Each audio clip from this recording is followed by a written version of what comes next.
After around 2.5 years, Battlefront 2's live service model is finally coming to an end. There have been many updates that have added substantial content to the game, including the final update that launched April 29th. In it was a new map, a new way to play the existing Supremacy mode, and additional customization options added to a variety of characters. One of these options is a new skin for Darth Maul, the old Master skin based off of his appearance in Star Wars Rebels. A skin for Darth Maul has been one of the most highly requested additions to the game, and after 2.5 years of waiting, you can finally unlock one additional skin. But there is a catch. You have to eliminate 5,000 enemies. Not 50 enemies, not 500 enemies, but 5,000 enemies. And you cannot unlock the skin by playing any of the solo modes that are in the game. You either have to play against other players and hope that you get the chance to play as Maul, as well as hope you can even survive long enough to get kills as Maul, or you can do what I did and only play the cooperative mode and get your kills against the AI, which still requires a good amount of skill and luck. From the start, you are already being forced to play a certain way within a certain mode with little freedom of choice. I played for around an hour and was able to complete 4 matches of the cooperative mode. I did some basic math using data gathered from my time playing the game and was able to calculate that it will take me 50 hours of game time to unlock the skin if I can perfectly recreate the conditions that happened. From booting up the game to finishing the 4th match, it took me around an hour and 5 minutes. Let's just call it an hour. In that hour, I was able to play 4 matches where, as Maul, I eliminated 30 enemies in the first match, 25 in the second match, 46 in the third match, and 0 in the 4th match. The 4th match brings up a major issue. Sometimes you can play a match and not even get to pick the hero or villain that you want to play as because someone else is already playing as that character. In the first 3 games, I was able to amass the 4,000 battle points needed to play as Maul, respawn, frankly, you're making your character commit suicide, which is a bad mechanic, then choose to play as Maul. After 2.5 years, there was never a queue system or a fair way to offer those who first amass the needed points to have dibs at who they want to play as. Rather, you have to literally kill yourself once you get the needed points and hope that you beat your teammates to the spawn screen. I was able to do this for the first 3 games, but in the 4th game, I was still gathering points while someone had killed themselves and spawned back in as Maul. The rest of that match saw me playing as a character that I didn't want or need to play as.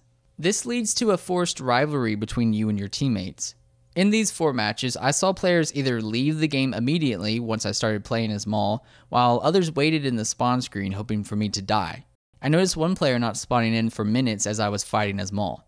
I was very close to death but was able to survive a fight by taking out a Wookiee warrior. Literal seconds after I defeated the Wookiee, the player spawned in as a normal class. Obviously, he was hoping for me to die so he could take my place as Darth Maul. In a mode where you have to work together to complete your objective, players are now leaving teammates to die rather than backing them up. The deaths that happened to me while I was playing as Maul may have been avoidable had my teammates helped me, but I noticed that my teammates would not always spawn next to me but would rather fight on the opposite side of the map. This may have just been a coincidence, but I assumed that they were hoping that I would be overwhelmed and killed, allowing them to play as the character. There is more forced competition as you are trying to be the first to kill an enemy rather than letting your team get a kill. There was a match where as I turned to face an enemy, my teammates would shoot them from range. Since I am a melee character, I have to primarily get up close to an enemy to get the elimination. But my team would consistently kill the enemy before I could reach them. This led to me doing what I mentioned others doing earlier and leave my team behind in hopes of finding AI off by themselves that I could prey on. Again, I decided that the best way to play was to avoid helping my team rather than work with them. I also did something even worse in another match. When you are playing a defense match, you have around 2 to 3 minutes to defend the first objective. If you fail to defend the first objective, you go to the second objective, and 2 or 3 minutes are added to the game time. This continues all the way to the 4th objective. In one match, we were about to win by defending the very first objective. It rarely happens, but we were all working together to defend the 3 command points. Since I needed kills as Maul, which requires me to play longer, I ran away from the battle to let the AI push us back to the second objective. I threw a match just so that I could work toward unlocking a skin. There are more devious things that you can do as well. Like I stated earlier, you can earn your 4,000 points and still not be able to play as Maul. If this happens, you can just sit in the spawn screen and tap the spawn button over Maul's face for however long you need to. If the current player playing as Maul dies, then you will immediately jump into the game as Maul. I know someone was doing this when I died as Maul because they almost instantly spawned in as Maul after me. Players will not even play the game so that they can unlock a skin. Rather than playing the mode, they will instead tap a button for minutes just to get the chance to play as the character. It is also possible to lead enemy heroes toward a Maul player to get them killed, or leave the player behind in hopes that he perishes in a fight. These methods are very toxic and have been a possibility since the game's launch. With this challenge, these methods are more tempting to use so that you can get the precious unlockable skin. A video posted in the Battlefront subreddit by FattyBoyMason345, great name by the way, demonstrates the conflict between players perfectly. Mason is playing as Maul in co-op and charges into the spawn area of the AI. After dispatching a couple enemies, the door to the spawn location locks behind him, trapping him inside. The door will only open if an AI walks toward the door. Now, we will never know if the teammate knows he can't open the door or not, but the teammate approaches the door, then walks away and watches Maul die behind the door. And on top of this, the teammate respawns at the same time, most likely so he can respawn as Maul and take Mason's place. Again, the player may have tried to open the door at first before turning away, but the player still respawned, most likely because he knew that Mason could not survive.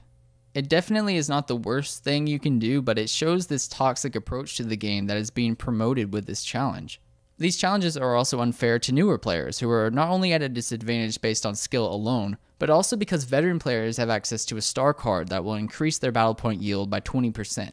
Even if you are as good of a gamer as a higher level player, you will still be earning 20% fewer points than those who have already grinded for this card. This problem has been in the game since launch. Modern Warfare is a game where challenges and unlocks only apply to weapons and abilities that you can use at almost any time. If you want to unlock a new skin for your Kilo assault rifle, no one else is going to take the gun from you. You are free to use it in almost any mode with no risk of losing the ability to use it. Or you can always use a grenade or a kill streak, or in a more applicable case, a certain operator. If you decide to play as Mara, your team could also choose to play as the same person. You are not fighting your team for exclusive control of these things. You are almost always free to use whatever you wish. And with the Battle Pass system that more games are adopting now, you unlock items by just spending time doing almost anything in the game. You can play competitive or cooperative matches, and you can use whatever gun or ability or operator that you want to use. Doing any of these things will collectively work toward progress in the Battle Pass. This allows you to do almost anything that you want, and you will still be rewarded for doing so. This final update to Battlefront 2 has been riddled with different problems, and I hate to see the game end like this.